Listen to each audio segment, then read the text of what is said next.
semuanya, kembali lagi di Sci Talk, Psychology Talk.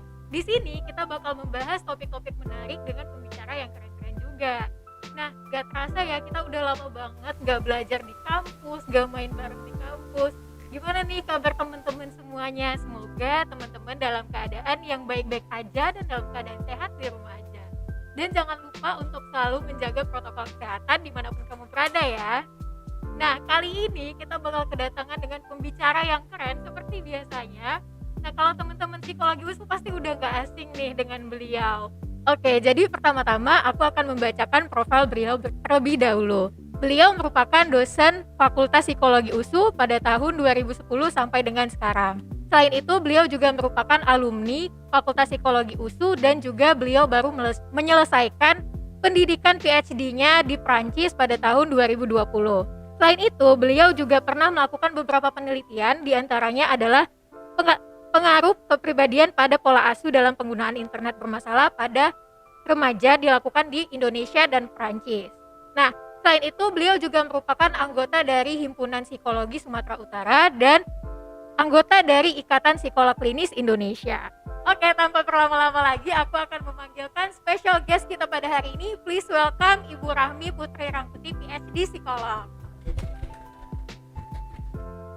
Assalamualaikum warahmatullahi wabarakatuh.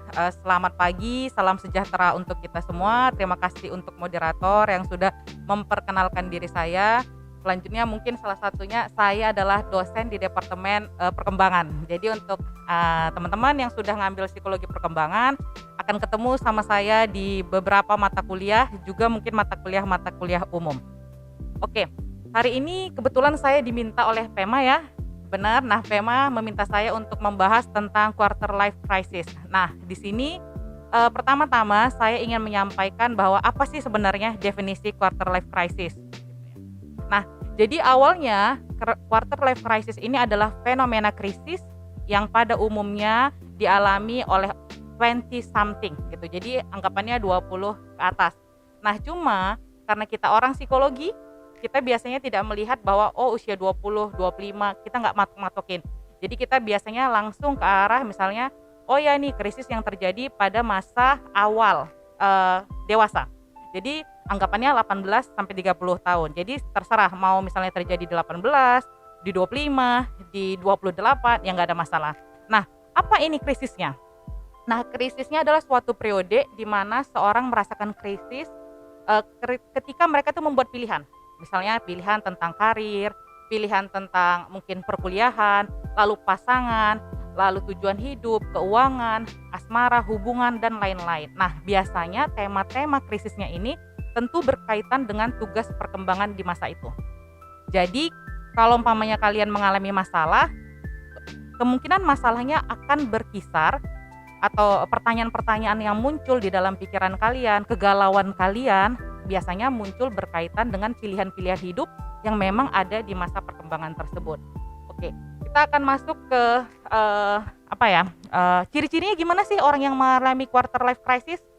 Nah, ciri-cirinya biasanya itu mulai muncul pertanyaan-pertanyaan. Jadi kamu tuh kayak bertanya nggak ada henti-hentinya tentang suatu permasalahan dan kamu mungkin merasa kelelahan. Nah, pertanyaan-pertanyaan itu apa? Nah, ini ada beberapa pertanyaan yang kebetulan saya lihat aja di layar. Misalnya aku harus melakukan apa, padahal misalnya lagi kuliah tapi mikirnya aku harus melakukan apa ya gitu. Nah, lalu pilihan aku tepat nggak ya. Nah, berkaitan misalnya kalian sekarang kuliah di psikologi, kalian mulai bertanya-tanya, tepat nggak ya saya kuliah di fakultas psikologi ini, kok saya kayaknya kesusahan ya, apa saya nggak cocok di sini. Nah, pertanyaan-pertanyaan tersebut akan muncul. Atau aku hidup buat apa, bener nggak aku menjalani hidup ini, udah sesuai nggak ya. Lalu pertanyaan yang lebih dalam lagi mungkin, apakah aku bahagia? Bener nggak pilihan aku ini atau apa yang kulakukan saat ini membuat aku bahagia? Apa sih bahagia itu? Lalu pertanyaannya misalnya, apa gunanya semua ini? Yang kujalanin ini berguna atau tidak? Nah, ada beberapa hal yang perlu kita ketahui. Nah, tugas perkembangan psikologi yang pertama itu yang harus kita ketahui adalah mulai bekerja dan memilih pasangan. Nah, jadi mungkin tema-tema utama dalam krisis kalian adalah mulai bekerja, atau misalnya bekerja karena kalian masih kuliah. Mungkin anak-anak kuliah akan bertanya ya pilihan karir pilihan karir ke depan apa, atau misalnya kuliah di psikologi ini udah tepat atau belum, atau mungkin untuk orang yang lebih luas pilihannya adalah benar nggak ya tujuan saya itu awalnya saya ingin masuk fakultas hukum misalnya, atau fakultas psikologi atau fakultas kedokteran, apakah itu benar gitu loh. Nah, kalian mulai mempertanyakan. Kadang-kadang ada halangan-halangan yang membuat kalian itu ngerasa kok tujuan saya yang udah saya bangun dari dulu kok kayaknya nggak pas sama saya.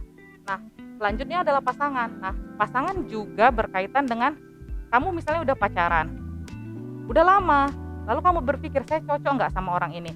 Tapi saya tuh ragu kalau udah 5 tahun pacaran misalnya, tapi mau memutuskan kok kayaknya sayang, investasinya sudah banyak gitu. Misalnya investasi itu kan bukan uang ya, misalnya waktu, udah lama mengenal. Nah, pertanyaan-pertanyaan yang boleh muncul, apa saya bisa hidup selamanya sama orang ini? Nah, itu adalah krisis yang dialami memang khusus sesuai dengan tahap perkembangannya. Nah, lalu pertanyaannya nih, untuk kalian sedang mengalami quarter life crisis atau enggak? Pertanyaannya, usia kalian berapa? Usianya seperti apa? Misalnya usianya 18 sampai 30 tahun enggak? Kalau 18-30 tahun berarti mungkin kalian sedang mengalami quarter life crisis. Merasa struggling untuk mengatasi masalah hidup dan masalah emosi, lalu merasa bahwa hidup kalian berubah-ubah dan kalian nggak ngerasa fix gitu ya, ngerasa bahwa hidup ini ya udah sesuai dengan tujuan aja, udah selesai. Tapi kalian merasa masih kayaknya masih ngambang gitu. Nah, mungkin kalian mengalami KLC ini, quarter life crisis. Cuma masalahnya gini, ketika kalian mengalami KLC, kalian harus berpikir, apakah saya itu aneh? Nah, tenang, bahwa KLC ini bukan suatu hal yang sifatnya gak banyak orang. Jadi menurut survei ada satu penelitian, saya lupa penelitian apa, dia memosting di LinkedIn kalau nggak salah 2015 sampai 2017 untuk orang yang usia 28 tahun sampai 30-an tahun, 75% menyatakan bahwa pernah mengalami KLC. Jadi kok bisa dibilang KLC ini adalah suatu periode yang cukup wajar untuk dialami orang-orang yang dewasa muda. Kira-kira seperti itu. Nah, kita mau lanjut aja atau gimana? Iya, kalau ini kan kita bahas quarter life crisis ini kan sebenarnya banyak pertanyaan-pertanyaan yang terlintas gitu di pikiran orang-orang yang berada pada fase dewasa awal ini ya Bu ya. Kayak misalnya tadi dia itu mau ngapain sekarang gitu, kayak misalnya kemarin baru semester 1 tiba-tiba semester 5 atau tiba-tiba udah semester 7 udah ditanya judulnya tuh kira-kira mau bahas apa gitu.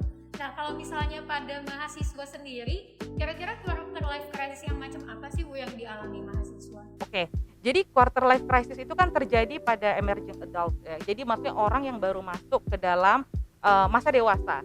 Kita bayangkan gini, ketika kamu lulus SMA, kamu kan masih dianggap, saat SMA kamu dianggap remaja.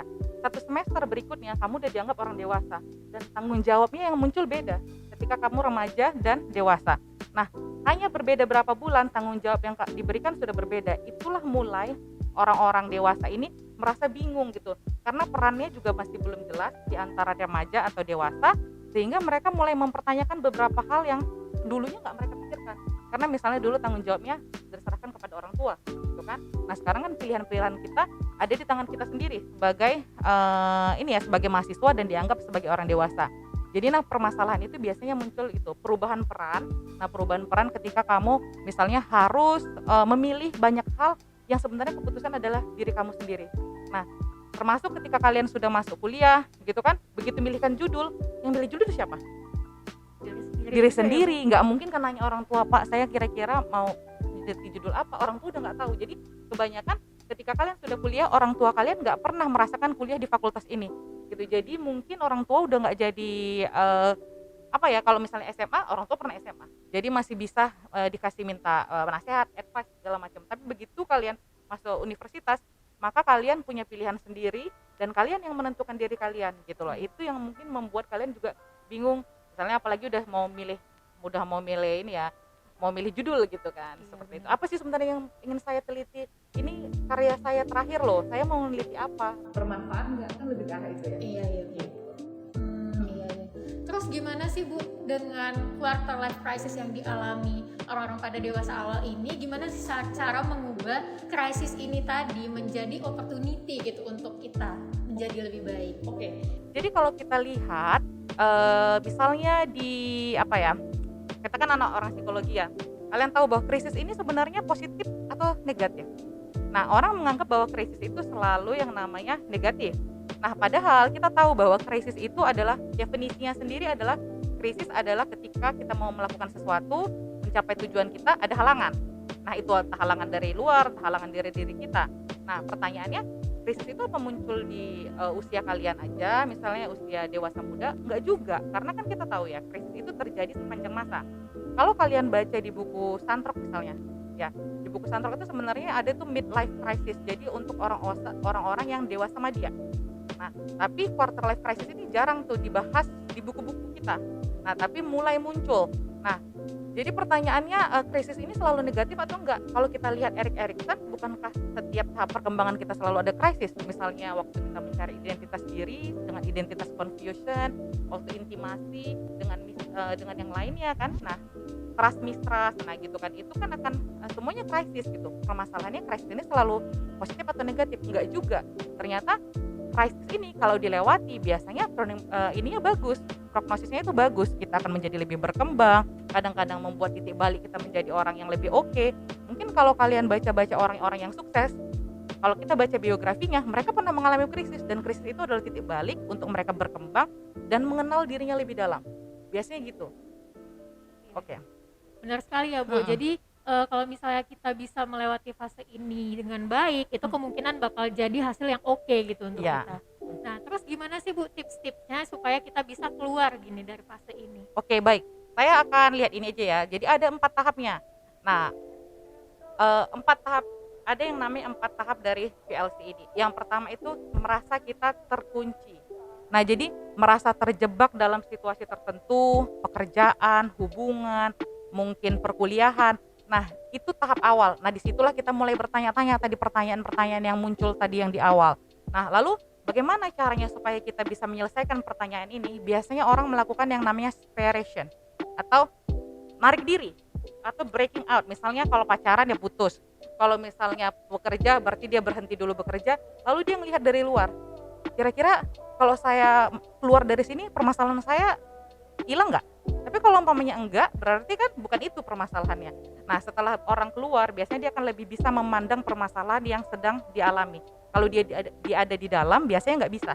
Nah, setelah dia keluar, biasanya dia akan trying new thing. Jadi kita harus mencoba juga hal baru. Coba A, coba B, coba C. Nah, nanti di situ akan ketemu hal yang baru yang mungkin bisa membuat pertanyaan kamu hilang, kamu merasa lebih nyaman. Nah, kita akan merasakan tahap terakhir, resolution dan sense of growth. Jadi VLC ini ada sense of growth, berkembang gitu. Setelah selesai gitu, kita berkembang menjadi lebih baik. Nah, caranya bagaimana sih caranya supaya kita merasa bahwa KLC ini akan menjadi sisi yang positif? Bagaimana kita membuatnya jadi best gitu ya, best thing. Nah, memandang krisis ini dari sudut pandang yang berbeda. Anggap bahwa jangan beranggapan bahwa krisis itu selalu negatif. Tadi kan udah dibilang bahwa krisis itu bisa saja positif. Lalu yang kedua, tidak membandingkan diri kita dengan orang lain. Nah, kadang-kadang orang tuh gini, misalnya kalian nih usianya berapa sekarang? Misalnya kamu Nadia. 20. Nah, 20-21.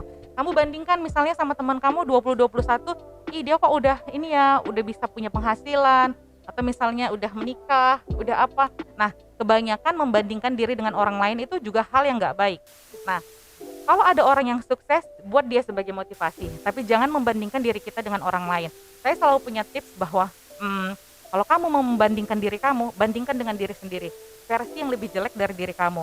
Lalu kamu juga harus tahu potensi kamu apa, kekurangan kamu apa, kelebihan kamu apa. Misalnya Nadia nih, ada temannya juga sama-sama, misalnya Ratna, umurnya 21 tahun, dia lebih sukses. Kamu tahu nggak kira-kira kelebihan dan kekurangan dia sama nggak dengan kamu? Beda sih. Beda. Nah, jadi kalau kita ngebandingkan diri kita dengan orang lain, cenderung kita nggak akan menghargai diri kita. Kadang-kadang malah kita lebih positif di bidang tertentu, lebih negatif di bidang tertentu. Jadi kalau saya bandingkan bandingkan diri kamu dengan diri kamu sendiri. Misalnya nih, kalau mata kuliah lah misalnya kamu ya, misalnya IPK kamu semester ini berapa? 3,3.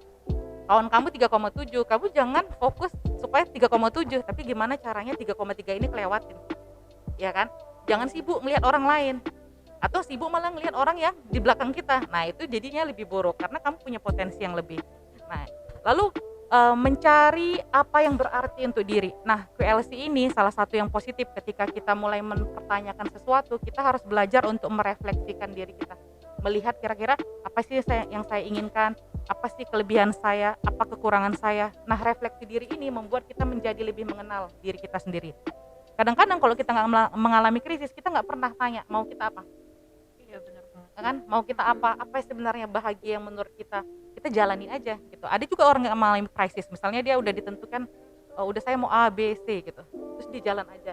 Tiba-tiba nanti pas waktu udah dewasa akhir dia baru berpikir, kok aku ngapain ya selama ini, kelamaan gitu. Jadi Iya. lebih bagus kalau kamu mengalami krisis, itu adalah cara kamu untuk bisa dipacu untuk merefleksikan diri, bertanya pada diri kamu apa yang membuat kamu bahagia, apa sih sebenarnya tujuan hidup kamu, yang kadang-kadang mungkin di masa-masa kalian ini belum bertanya nih, kira-kira tujuan hidupnya apa.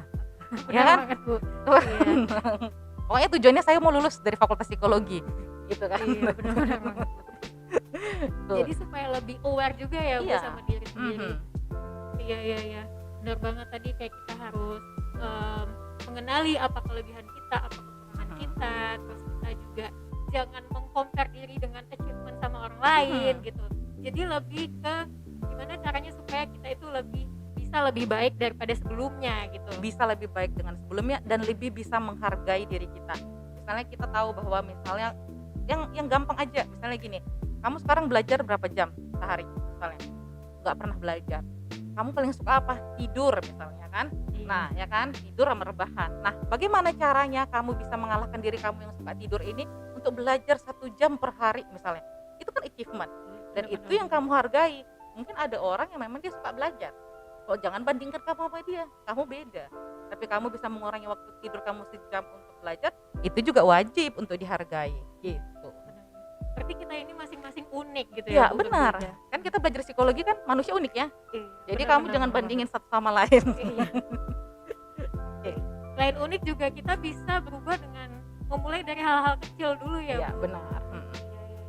Jadi sebenarnya quarter life crisis ini nggak selamanya buruk gitu ya, Nggak tapi selamanya bisa buruk. menjadi batu loncatan juga untuk kita ke depannya. Kalau kita bisa melewatinya harusnya lebih baik gitu, karena kita kan disuruh untuk mencoba hal baru yang membuat kita menjadi lebih bahagia, lebih senang, lebih nyaman gitu kan.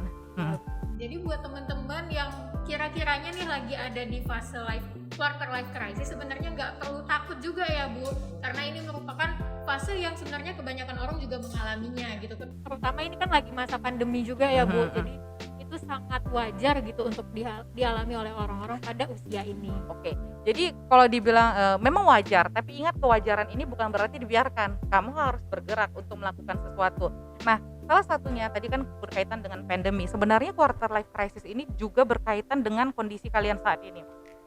Gini, kalian kan hidup di dalam dunia digital. Iya. Kalian bisa searching apa aja, kalian tahu bahwa banyak sekali pilihan di dunia ini yang beda sama orang zaman dulu. Misalnya nih masa lalu, masa ayah kalian atau misalnya masa saya lah gitu ya. Waktu itu kan kita tahu bahwa kamu mau jadi apa? Saya mau jadi psikolog, atau saya misalnya mau jadi dokter. Yang gampang ya. Misalnya saya mau jadi dokter. Oke, kalau saya mau jadi dokter, berarti waktu SMA saya harus belajar dengan giat, lalu saya harus ke bimbel, lalu saya lulus di fakultas kedokteran, belajar yang benar, 4 tahun lulus saya akan profesi, habis profesi saya internship, habis itu saya kuliah S2 atau PPDS gitu, dokter spesialis. Jelas ya? Iya, Hukum juga begitu. Tapi sekarang kalian misalnya ngelihat bahwa ternyata orang ada yang bikin jadi YouTuber kaya, sukses, ada yang jadi konten kreator, sukses, ada yang misalnya bikin tanaman-tanaman hias, sukses, bikin cupang, sukses. Nah itu kan membuat kalian jadi banyak pilihan, saya mau apa ya, terus mulai kalau umpamanya saya buat gitu, jangan-jangan saya lebih sukses dari saat ini. Nah pilihan-pilihan itulah yang membuat kalian juga mungkin rentan mengalami yang namanya quarter life crisis, karena banyak pilihan dan kalian mulai merefleksikan, saya kok gini-gini aja gitu kan. Nah jadi itu juga salah satunya. Jadi bisa jadi kamu karena kebanyakan juga berinternet, jadinya kamu punya pilihan-pilihan yang banyak sehingga membuat kamu jadinya nggak fokus nih, kira-kira saya mau apa gitu. Tapi itu juga bagus, jadi kan kamu bisa lihat dari sudut pandang yang berbeda pilihan hidup kamu seperti apa gitu. Jadi nggak melulu soal jalan yang satu aja gitu. Iya, Masih ada banyak masih jalan-jalan ada lain jalan. yang bisa kita explore gitu. Iya benar. Oke, jadi ternyata topik hari ini tuh sangat insightful sekali ya Bu, apalagi kebanyakan dialami oleh mahasiswa dan yang fresh graduate juga kebanyakan mengalami quarter life crisis ini. Mungkin kita bisa langsung masuk ke sesi Q&A nih ya Bu, sesi yang paling ditunggu-tunggu sebenarnya. Oke, mungkin bisa dimulai dari pertanyaan saya terlebih dahulu. Pertanyaannya adalah, apakah semua orang akan mengalami fase quarter life crisis ini? Oke. Baik, pertanyaan pertama ya. Jadi apakah semua orang mengalami quarter life crisis? Seperti kita ketahui bahwa dalam bidang psikologi nggak ada yang namanya kepastian gitu ya. Jadi nggak bilang bahwa oh hanya sedikit, hanya banyak. Cuma kalau kita lihat kan kita lihat dari penelitian. Tadi juga udah saya sebutkan bahwa penelitian menyatakan bahwa hampir 75% menyatakan pernah mengalami QLC ini. Nah, jadi bisa dibilang bahwa lebih banyak yang mengalami QLC daripada yang tidak. Tapi itu pun mungkin kadarnya juga berbeda-beda. Nah, jadi kalau kamu misalnya mengalami QLC bisa jadi ya, bisa jadi enggak gitu. Jadi ya inilah 75% katanya sudah mengalami. Saya pikir seperti itu. Berarti tergantung ke individunya masing-masing lagi Ya, ya Bu? tergantung ke individunya, tergantung situasi yang dialaminya juga, tergantung tergantung keadaan lah gitu. Karena kan konsepnya adalah konsep tentang perkembangan juga. Permasalahan-permasalahan yang muncul itu yang menjadikan orang mengalami krisis atau tidak gitu. Berarti mungkin ada yang bisa tetap lanjut tanpa mengalami fase ini, ada yang mungkin masih struggling di fase ini. Ya, benar. Ya, mungkin kita lanjut ke pertanyaan kedua ya Ya, Bu. baik. Ini ada pertanyaan dari Dania Rahmi. Mhm. Pertanyaannya adalah, gimana caranya supaya kita nggak denial nih kalau misalnya kita sedang berada di fase ini?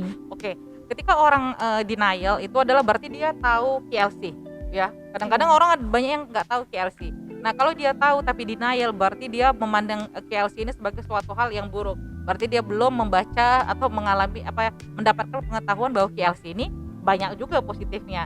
Nah, jadi kalau misalnya supaya menghindari kamu yang denial adalah kamu boleh baca-baca, dapat informasi bahwa ada nih hal-hal yang positif yang bisa kamu lalui. Kalau kamu bisa melalui QLC, kamu akan mendapatkannya karena bertumbuh dengan setelah melalui QLC ini kamu akan bertumbuh. Nah, mungkin kalau masih denial juga, kamu boleh dong ngobrol sama teman-teman yang pernah mengalami QLC juga. Kira-kira dapat apa nih ininya, positifnya apa gitu. Nah, kadang-kadang berdiskusi dengan orang juga akan membuat kita jadi lebih terbuka pikirannya dan nggak menolak bahwa kita sedang mengalami hal tersebut gitu. Berarti sharing juga perlu ya Bu? Sharing saya pikir perlu, tapi ya mungkin sharingnya jangan sama temen yang sama-sama nggak paham gitu ya. Oh, iya. Jadi sama aja gitu. Kalau Jadi kayak gitu jadinya hilang arah ya Bu? jadi hilang arah. Jadi setidaknya sama orang yang sudah pernah mengalami, atau misalnya setidaknya tahu anak-anak psikologi yang udah tahu. Misalnya kalian kan juga harusnya jadi agen ya, jangan kalian juga bingung, orang lain yang bertanya sama kalian pun bingung gitu loh. Berarti salah satu caranya itu lebih sharing ke orang yang punya pengetahuan tentang Iya, itu. betul. Oke, kita lanjut ke pertanyaan ketiga. Ini ada dari Umayatri. Pertanyaannya adalah, apakah quarter life crisis dapat menyebabkan seseorang itu terkena penyakit mental? Oke. Nah, jadi gini, quarter life crisis tadi kan saya ceritakan ada 4 fase. Pertama itu kan fase yang merasa lock ya, terkunci gitulah. Iya, Nah, jadi itu merasa ketika kamu bertanya-tanya, lalu ada fase berikutnya ketika kamu separation itu, misalnya kamu harus putus atau kamu harus keluar dari pekerjaan, itu kan emosinya negatif. Dua fase itu emosinya negatif. Jadi sedih, terus mungkin gampang marah, terus kadang-kadang menarik diri dari lingkungan. Nah, kalau ini fase terus menerus panjang, nggak ada usaha untuk melakukan melakukan hal-hal baru untuk menyelesaikan masalah ini kan berarti kan permasalahan psikologis. Misalnya keadaan kamu sedih, terus merasa cepat marah, kesedih, stres, depresi, bisa jadi gitu. Jadi kalau kita tetap berada di situ terus, misalnya ada penolakan, kita nggak mau mengubahnya, ya lama-lama kamu akan menjalani hidup yang nggak sehat dan bisa secara mental terganggu gitu. Berarti tetap ada kemungkinan, tapi tergantung dengan gimana cara kita menyikapinya. Ya benar. Iya. Oke, kita lanjut ke pertanyaan keempat. Ini ada pertanyaan dari Kak Anissa. Pertanyaannya adalah, apa yang bisa kita lakukan jika teman kita ada yang mengalami quarter life crisis? Oke, kalau teman kalian yang mengalami quarter life crisis, berarti kalian boleh, misalnya kalau kalian punya pengetahuan tentang itu, maka kalian bolehlah ngajak dia sharing.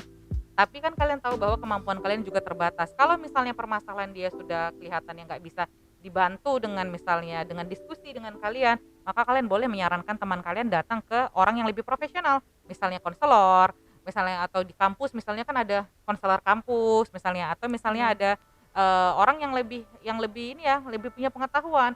Jadi nggak mesti harus ke psikolog juga, tapi konselor bisa misalnya, atau Kalau umpamanya anak-anak yang di luar sana mungkin ada konselor keagamaan. Nanti kan kalau kesulitan-kesulitannya lebih parah akan dimasukkan ke dalam yang konselor yang sifatnya lebih profesional, psikolog gitu. Oke, berarti caranya bisa dengan ditemani dulu, diajak sharing. Tapi kalau misalnya sekiranya temennya udah butuh professional help gitu, itu harus dibantu juga ya, Bu? Iya, benar. Iya, iya. Sama ini sih, Bu, sebenarnya kan kalau quarter life crisis ini bukan melulu soal karir, bukan melulu soal pekerjaan ataupun masa depan gimana. Kadang ada juga orang yang bertanya-tanya, kenapa sih di masa umur dia yang sekarang ini kok rasanya teman-teman makin berkurang gitu lama-kelamaan. Itu gimana ya, Bu, cara menyikapinya? Oke, berarti kan pada masa ini ada yang namanya kan kalian kan intimation dan isolation kan. Iya, Ya, iya, jadi benar, ketika Bu. kamu ngerasa kamu tidak punya hubungan yang akrab dengan teman kamu, nah itu juga jadi bahan krisis gitu kan. Jadi kita harus melihat juga tahap perkembangan kita di mana untuk sampai pada kita tahu bahwa oh iya ini masalahnya memang pas ada di sini. Karena kan kamu intimasi dan versus isolation. Berarti kan intimasi nggak harus juga sama pasangan gitu kan. Kita kan juga butuh hubungan dengan orang lain. Nah, ketika kamu ngerasa kok teman saya semakin sedikit, nah mungkin juga kamu mengalami krisis yang berkaitan dengan itu bahwa kamu merasa terisolasi. Apalagi dengan kondisi pandemi sekarang ya. Kamu kan merasa terisolasi di rumah padahal kamu itu harusnya mungkin punya hubungan yang lebih hangat dengan orang-orang di sekitar kamu gitu. Wajar juga berarti permasalahan itu gitu. Karena udah masing-masing mulai sibuk juga ya, Iya. Bu, salah satu. Nanti makin lama sudah masuk dewasa madya kamu tahu bahwa wajar kalau orang-orang itu akan mungkin punya circle yang kecil tapi setidaknya makin apa ya, makin dekat, terus kebutuhan-kebutuhan psikologis kamu itu nggak bisa terpenuhi dari yang dikit ini gitu. Iya, iya, iya, benar.